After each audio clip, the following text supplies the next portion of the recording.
오늘 하나님의 말씀은 마가복음 9장 2절로 8절 단락입니다. 나의 사랑하는 아들이라는 제목으로 살펴봅니다.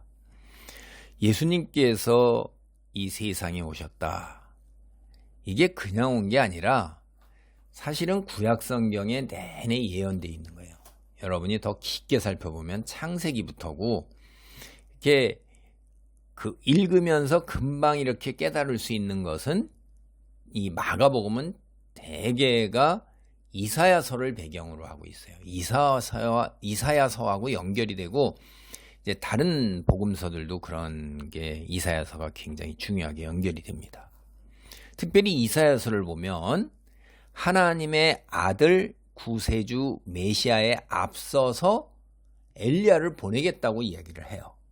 그래서 이게 마태복음 3장 3절, 마가복음 1장 2절, 누가복음 3장 4절, 요한복음 1장 23절 여기 보면 이사야서에 기록된 바와 같이 세례 요한이 엘리야로 예수님의 앞서 왔다고 우리에게 전해요. 여러분, 모세는 성경을 읽어본 사람은 다 알죠. 이스라엘 백성을 종살이하던 애굽 땅에서 가나안 땅으로 인도해내서 이제 시내산에서 언약을 맺어서 여호와의 백성이 되게 만든 선지자요 지도자입니다. 모세처럼 하나님의 아들 예수가 이제 우리가 누구의 종이에요? 여러분, 어둠의 세력 사탄에 매여서 종노릇하는 거예요. 그걸 깨닫지도 못하죠. 그저 탐욕 채우기 위해서 육체적 본능만을 따라 산단 말이에요. 자기가 인격적으로 영적 존재, 전인적 존재라는 걸 이런 걸 잘 깨닫지 못해요. 그래서 그런 사탄에 매여서 탐욕, 육체의 노예가 된 그런 세상 사람을 해방시켜. 근데 하나님 나라의 백성이 되게 한다. 하나님 나라는 어떤 거냐? 은혜죠. 그리고 빛이에요. 신과 같은 존재로 사는 거예요. 신이 육체적 소욕을 따라서 탐욕만 부리겠어요? 그러니까 육체적 탐욕을 따라 살게 되면 거기에는 갈등이 있고 다툼이 있고 그 다음에 폭력을 행사해서 남 위에 올라서서 지배하고 통제하고 그리고 자기 걸 누리기 위해서 남을 갈취하고 강탈한단 말이에요. 그러니까 거기에는 끊임없이 다툼이 있고 전쟁이 있고 결국 파멸이란 말이에요. 그것도 사람도 금방 다 그런 걸 깨달았어요. 여러분, 홉스라는 사람이 뭐라고 그래요? 만인에 대한 만인의 투쟁. 인간은 원래 그런 상태라는 거예요. 어떤 자도 다 안전할 수가 없다는 거예요. 권력자마저도 배반이 피일비재하니까 다 불안 속에서 그 잘난 사람이 아무도 없는 거예요. 그 인간은 파멸이에요, 결국. 그게 사탄이 뒤에서 영적으로 조종을 하는 거고 사탄이 우리를 종으로 만들어버린 거란 말이에요. 이게 모세가 이스라엘 백성을 이제 여호와의 백성이 되도록 애굽 땅에서 인도해 냈지만 하나님의 아들 예수님은 이제 뭐예요? 세상 모든 사람들을 이스라엘 백성을 포함해서 하나님 나라의 백성, 즉 하나님으로부터 오는 자비와 긍휼과 풍성함 속에서 샬롬 있는 거예요. 부유와 부요함과 샬롬이 있는 거예요. 인간이 원하는 게 그거잖아요. 그게 요새 말로 나오면 다 행복이라고 그러잖아요. 그리고 하나님의 자녀로서 늘 사랑, 평화, 자비, 배려, 그리고 내가 존중받고, 그리고 낮은 자들이 항상 소외된 자들이, 약한 자들이 언제나 남에게 사랑받고 배려받고 존중받고, 그리고 내가 남의 걸 강탈할 필요가 없어요. 부요함이 넘쳐요. 그게 다 어디서 와요? 하나님께서 채워주신다 이 말이에요. 내가 이루는 게 아니에요. 내가 이루기 때문에 맨날 끊임없이 미래에 대한 불안과 두려움과 이런 건데 그 미래에 대한 불안과 두려움부터 완전히 벗어나는 거예요. 왜? 하나님이 다 영원토록 채우시니까. 그게 바로 하나님 나라예요. 그렇게 되도록 예수님께서 우리를 새로운 출애굽으로 종되었던 곳에서 해방되어 자유인이 되도록 하는 그 일을 행하기 위해 세상에 오신 거란 말이에요. 오늘 본문 마가복음 9장 2절로 8절, 예수님께서 바로 이러한 새 출애굽을 행하기 위해서 이 세상에 오신, 이사야서의 예언대로, 성경의 예언대로 오신 하나님의 아들 구세주, 다른 말로 메시아라고 선포하는 거예요. 베드로가요, 예수님이 그런 메시아인 걸 알아챘어요. 그런데 예수님께서 내가 앞으로 순환을 받고 그리고 죽고 그리고 다시 부활한다, 이런 예고를 하자 이제 베드로가 예수님 따로 데리고 가서 제자가 스승을 따로 데리고 가요. 한적한 곳으로 싹 데리고 가서 어떻게 해요? 사탄처럼, 광야에서 예수님을 사흘 동안 시험했던 사탄처럼 순환을 겪지 말고 영광의 메시아가 되라고 그렇게 꾸짖는 거예요. 예수님이 뭐라고 그러잖아요. 사탄과 같은 생동을 하는, 지금 사탄을 대신해서 사탄의 행위를 하고 있잖아요. 응? 사탄아, 물러가라, 내 뒤로 가라, 이렇게 하는 거예요. 너가 하는 게 지금 사탄의 생각이니까 내 제자의 자리로 돌아가라. 내친이진 않아요. 제자의 자리로. 감히 스승에게 네가 무슨 가르침을 하느냐. 스승은 앞서가고 제자는 그 뒤를 따르는 거다. 내 자리로 돌아가라. 그리고 너는 지금 하나님의 일이 아니라 인간의 일을 생각한다. 이 세상에서의 탐욕, 그걸 생각하는 거잖아요. 자기의 권력자리, 우월함을 드러내고 자랑하고 이러는 거지. 무슨 여기서 하나님의 일, 이 땅에 하나님 나라를 세우는 새 출애굽을 통해서 새 창조를 행하는 그 일을 생각 안 하는 거예요. 근데 그 일이 뭘 통해서 돼야 된다고요? 우리가 성경을 다 보니까, 마가복음을 다 보니까 순환을 통해서 되는 거예요. 예수님이 기가 막힌 거예요, 이게. 그러니까 사탄도 여기까지 깨닫지 못한 거예요. 순환을 통해서, 고난을 통해서 이러한 일을 이루어 나가시는 거예요. 사람들은 다 지금도 이스라엘이 기대하고 있는 게 뭐예요? 군사적 메시아, 영웅적 메시아를 얘기하는 거예요. 무력으로서 우월함을 드러내고 기적을 행해서 세상 제국을 다 무너뜨리는 그런 메시아를 기대하고 있는 거예요. 마가복음 9장 2절로 3절입니다. 엿새 후에 예수께서 베드로와 야고보와 요한을 데리시고 따로 높은 산에 올라가셨더니 그들 앞에서 변형되사 그 옷이 광채가 나며 세상에서 빨래하는 자가 그렇게 희게 할 수 없을 만큼 매우 희어졌더라. 그러니까 예수님이 사탄처럼 생각하고 행동하는 베드로를 심하게 꾸짖은 거예요. 여기에서 꾸짖다라는 이 말이 제가 얘기했잖아요. 귀신을 꾸짖다, 죽기 할 때 내보내는 거예요. 그러니까 귀신의 영향을 받은 거예요. 이게 베드로가 귀신 들린 게 아니라 귀신의 영향을 받아서 생각이 사탄처럼 된 거예요. 그걸 이제 꾸짖어서 그 영향으로부터 벗어나게 한 후에 엿새 후에 6일 후에 예수님께서 12제자 중에서도 베드로, 세베대의 아들 야고보와 요한, 요 세 명이 이제 측근 제자예요. 측근 제자. 가까이 뒀던 측근 제자를 데리고 이제 높은 산, 이걸 우리가 이제 변화산, 변모산 뭐 이렇게 얘기를 합니다. 무슨 산인지는 정확하게 몰라요. 올라가신 거예요. 그래서 이 환상 경험, 오늘 이제 여기서 환상을 보게 되는데 이걸 엿새 후라고 그래요. 굳이 엿새 후다. 이런 엿새가 뭐죠? 엿새를 기다린 거예요. 시내산에서 여호와의 임재를 경험하는 모세, 응? 그 예수님 사이의 유사성을 갖다가 그대로 이야기하는 거예요. 모세 자신이 어떻게 되냐면 시내산에서 예수님처럼 이렇게 변형됩니다. 이걸 이제 우리말로 변형 혹은 변모 이렇게 해요.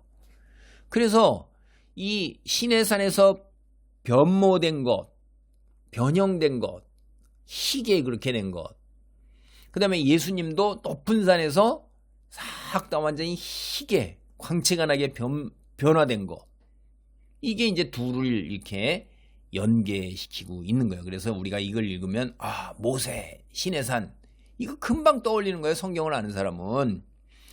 여러분 출애굽기 우리가 읽어보면 34장 29절로 35절 여기를 보면 모세가 이제 두 번째 여정을 마치고 시내산에서 내려옵니다. 얼굴이 너무나 광채가 나서 사람들이 두려운 거예요. 그러니까 그 빛을 수건으로 가립니다. 이걸 바울이 뭐라 하냐면 고린도후서 3장 7절로 18장 단락에서 이야기를 갖다가 언급하면서 이제 이야기를 합니다. 똑같이. 그래서 사실 이 모세의 이야기하고 이런 이야기가 그 이후로부터 예수님 당대, 바울 당대까지 유대 사람들 안에서 얼마나 생생하게, 그리고 예수님 믿는 사람들 안에서 얼마나 생생하게 살아있었냐 하는 거를 바울까지도 계속해서 그런 이야기를 하고 있는 걸 보고 우리가 알 수가 있는 거예요.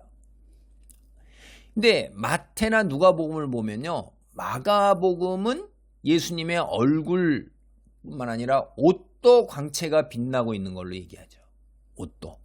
근데 마태, 누가나 출애굽기는 얼굴이 빛나는 거예요. 그러면 옷이라는 게 뭐예요? 성경이. 이것도 우리가 이제 돌도 그렇고 의복도 그러는데, 여러분 이 의복을 조금만 더 유대의 랍비들, 그러니까 일찍부터 랍비들이 의복에 대한 연구, 참 성경을 참 랍비들이 깊게 연구해서 우리가 구약성경 39번 말고도 전에 내려오는 그 유대 문헌들, 랍비들이 쓴 책들이 참 많습니다. 여러분이 탈무드 들어봤죠? 그런 게 대표적인 거 하나예요. 그런 거. 그래서 이 성경에 대한 해석들을 참 많이 해놨습니다. 거기 보면 아담이 영광의 의복을 입었다고 그래요. 그러니까 그 유대인하고 그리스도인들은 아담의 영광의 의복, 아담이 어떤 옷을 입었을까? 이게 굉장히 큰 관심사예요. 근데 메시아가 와서 종말의 때에 아담이 입었던 그 영광스러운 의복을 회복시킬 거다, 이렇게 믿었어요. 그러니까 예수님의 또 이 옷이 뭐예요? 의복이? 왕으로 즉위할 때 뭘 입어요?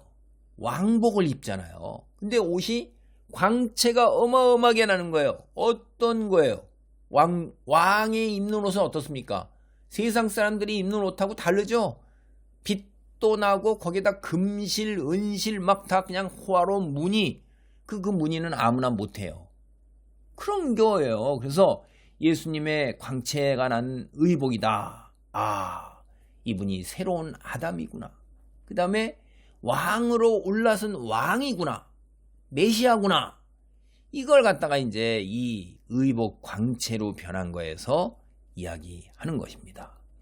여러분, 예수님의 광채나는 흰옷, 이거 유대교의 랍비들의 그 다 연구된 것들 뒤에 다 그 배경도 있어요.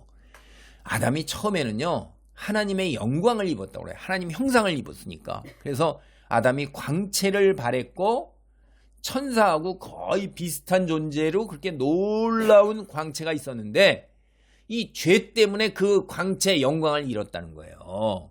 그래서 옷을 입었다, 이게 하나님의 영광이 감소했다 하는 것을 이야기한다, 그런 거예요. 여러분, 바울을 보면 유대교 이런 배경이 그대로 투영되어서 나와요.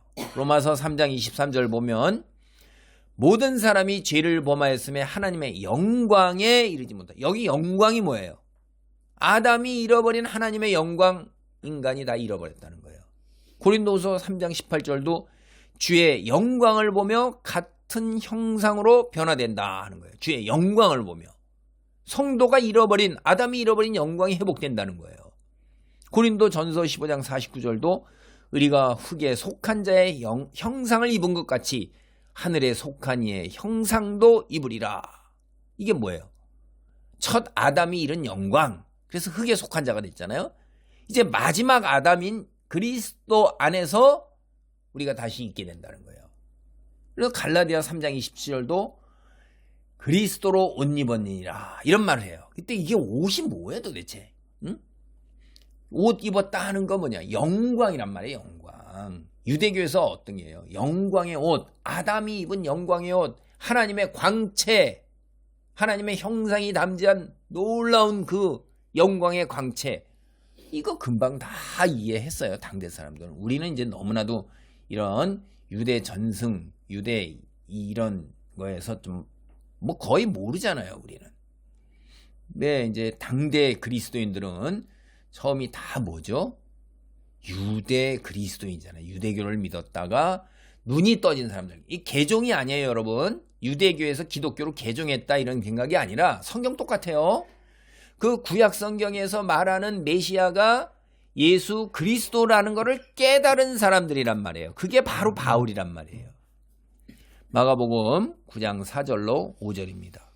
이에 엘리야가 모세와 함께 그들에게 나타나 예수와 더불어 말하거늘 베드로가 예수께 고하되 랍비여 우리가 여기 있는 것이 좋사오니 우리가 초막 셋을 짓되 하나는 주를 위하여 하나는 모세를 위하여 하나는 엘리야를 위하여 하사이다 하니 이는 그들이 몹시 무서워하므로 그가 무슨 말을 할지 알지 못함이더라. 여러분, 엘리야와 모세가 모두 시내산, 이거 호렙산입니다. 다른 이름으로 여호와 하나님을 만난 사람들입니다. 근데 엘리야와 모세가 모두 이 세상의 끝, 종말의 기대와 연관되는 거예요. 성경이 뭐라고 이해하나요? 이들이 평범한 방식으로 죽지 않았어요. 하늘로 옮겨진 겁니다. 여러분, 모세의 시체 못 찾죠?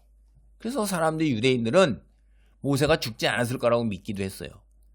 그 다음에 엘리야는 어떤 분이에요? 종말에 돌아와 메시아의 도래와 그 다음에 세상의 종말을 이끌 거라고 기대했어요. 그래서 모세는 뭐라고 불렸냐면 모세와 같은 선지자 이런 말을 해요.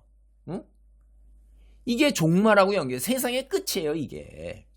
유대인들은요, 모세를 이제 종말의 때, 세상의 끝에 하나님의 심판, 여호와의 날, 환란의 날, 구속자를 위한 모델로 삼았어요. 응? 그래서 이 예수님의 능력, 이 오래전에, 지금 언제 얘기예요, 이게? 뭐 학설이 두 개가 있어요. 출애굽이 1400년대에 이루어졌다는 얘기하고 1200년대에 이루어졌다는 이야기가. 근데 어쨌든 예수님의 능력이, 예수님이 오셔서 당대에서도 1000년이 넘는 세월에 사망한 모세, 그 다음에 엘리야, 그들하고 대화를 나누잖아요. 여러분 한번 그걸 보세요. 여러분 환상을 보는 거예요. 이게 환상. 이게 꿈꾸는 거죠. 응? 예수님 있죠, 엘리야 있죠, 모세 있죠. 근데 거기에 지금 3명의 제자들이 베드로하고 요한과 야고보가 지금 바라보고 있는 거예요. 자기들이 지금 3사람이 같은 경험을 하는 거예요.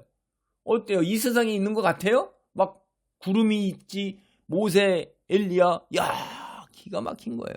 그러니까 환상인 거예요. 이게 꿈꾼다고 생각하는 거예요. 우리가 이게 실제로 그렇게 봤어도 우린 이거를 뭐라고 얘기하기가 어려워서 제가 환상이라고 말하는 겁니다.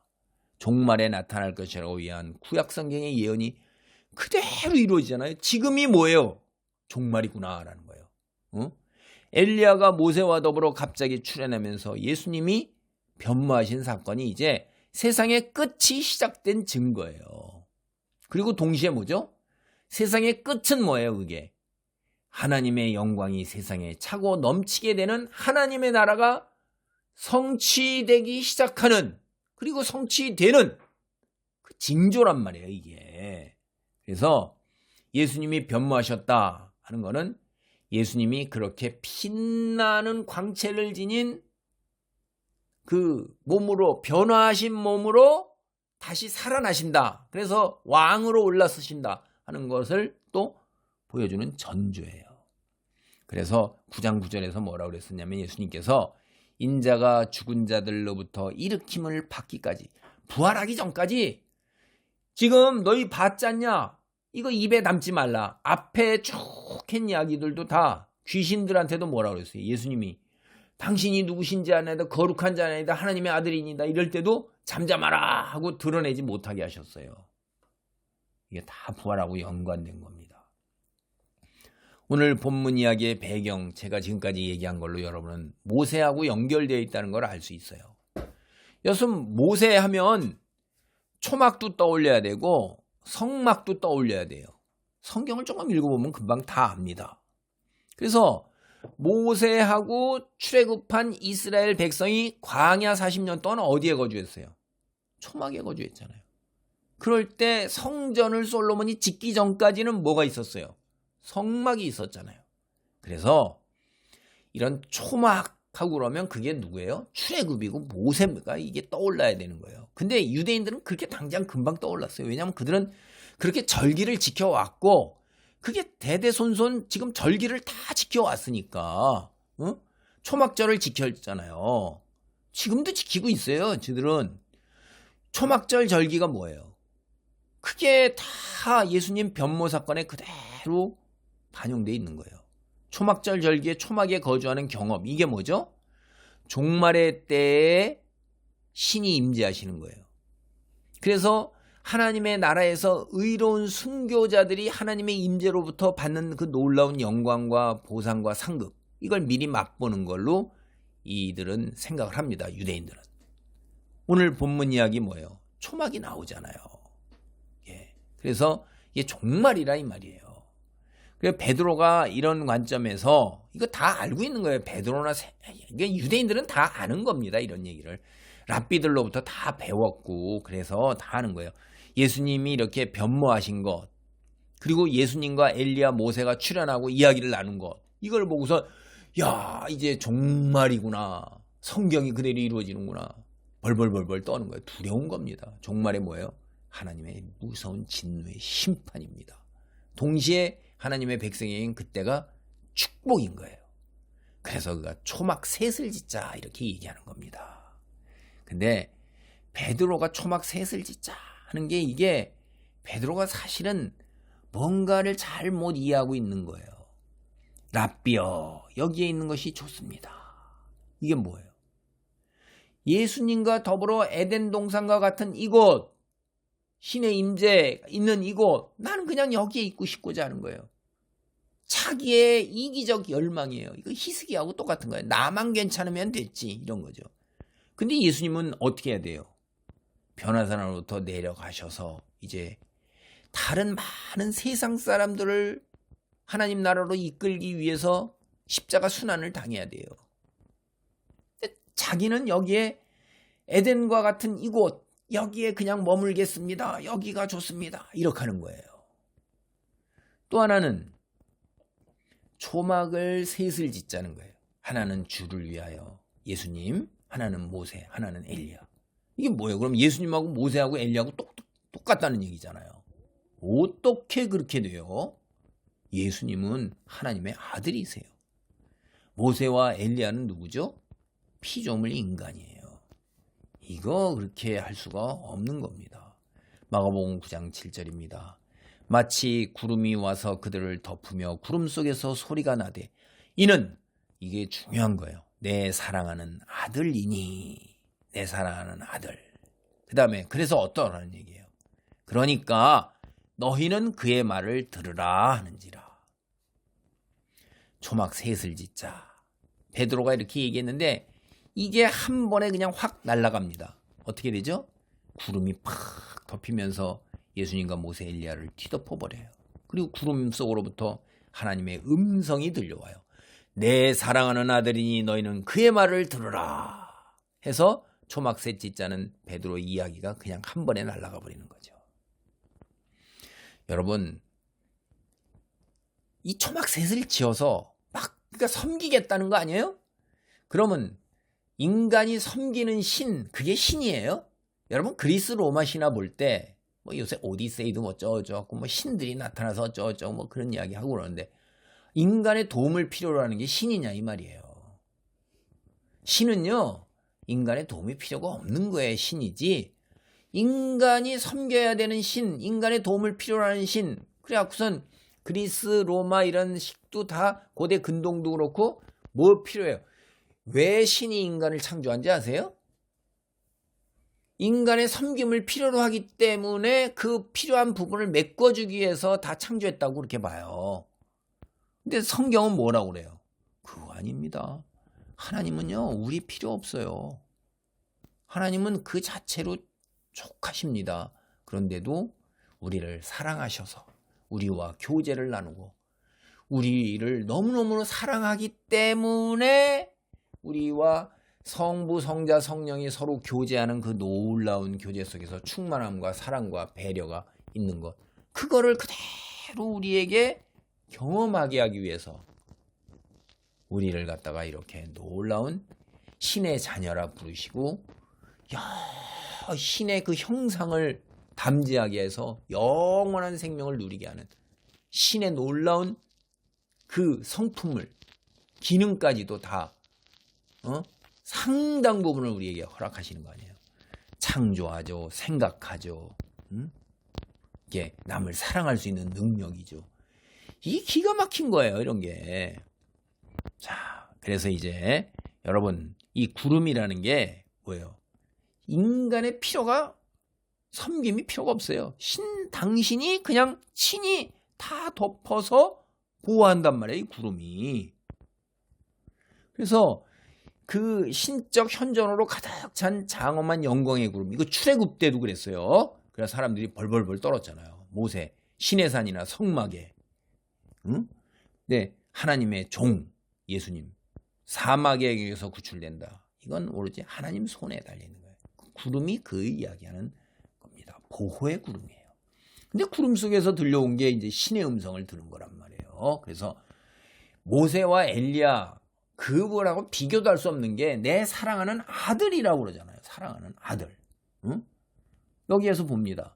여러분, 사랑하는 아들이라는 말이 어디냐면, 성경 많이 읽은 사람, 제가 자꾸 성경 읽으라고 얘기하는 거예요. 창세기 22장에 너의 사랑하는 독자 이삭 하고 독생자 메시아 연결되잖아요, 이게. 구약 성경에서요, 여호와께서 아브라함에게 이삭을 바치라고 사용할 때 사실 독특한 표현이에요, 이게. 아브라함이 가장 사랑하는 아들 이삭을 제물로 바치려 했던 모리아산의 사건, 이게 뭔지 아세요, 여러분? 그 의미하는 바가 장차 하나님이 자신의 가장 사랑하는 아들 메시아를 인류를 위한 대속 제물, 십자가에 돌아가시게 할 것, 그걸 내줄 걸, 그거를 예표하는 거예요. 이거요, 제가 아는 얘기가 아니에요. 유대인들 다 벌써 이거를 우선요, 유대인들 문헌이 있잖아요.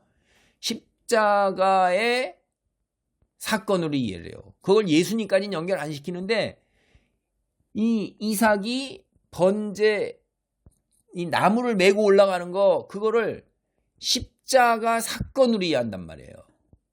아유, 이게 기가 막힌 거예요, 벌써. 두 번째, 시편 2편에서 왕이신 메시아를 볼 수가 있어요. 유대인에게 여러분 시편 읽어보세요. 뭐라고 그래요? 이게 이제 왕으로 즉위식을 할 때 대관식에서 선포됩니다. 시편 2편이 그런 거예요. 즉위식 할 때 했던 거예요. 내가 여호와의 명령을 전하노라. 여호와께서 내게 이르시되 너는 내 아들이라. 오늘 내가 너를 낳았다. 너는 내 아들이라. 왕에게 너는 내 아들이라고 선포하는 거예요.